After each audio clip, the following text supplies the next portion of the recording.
ఓం నమ శివాయ. కార్తీక మాసంలో వచ్చే చవితి రోజు నాగుల చవితి జరుపుకుంటాము.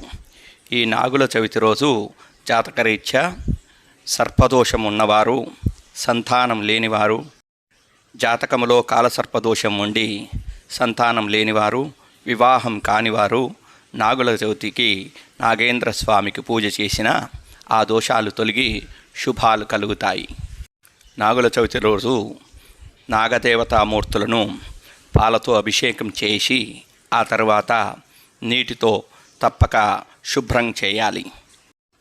శ్రీదేవి భాగవతం 9వ స్కంధంలో ఉన్న ఈ నాగేంద్ర స్వామి 12 నామ మంత్రములను నిత్యము లేదా ఈ నాగుల చవితి రోజు పఠించిన ఈ కాలసర్పదోషము తొలగి శుభాలు చేకూరుతాయి.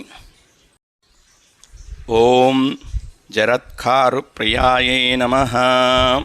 ఓం జగద్గౌర్యై నమః. ఓం సిద్ధయోగిన్యై నమః. ఓం నాగభగిన్యై నమః. ఓం నాగేశ్వర్యై నమః. ఓం విషహరాయై నమః. ఓం జగత్కారవే నమః. ఓం మనసాయై నమః. ఓం వైష్ణవ్యై నమః. ఓం శైవ్యై నమః. ఓం ఆస్తికమాత్రే నమః. ఓం మహాజ్ఞానయుతాయై నమః. ఈ 12 నామాలను పఠిస్తే నాగదోషాలు నశిస్తాయి.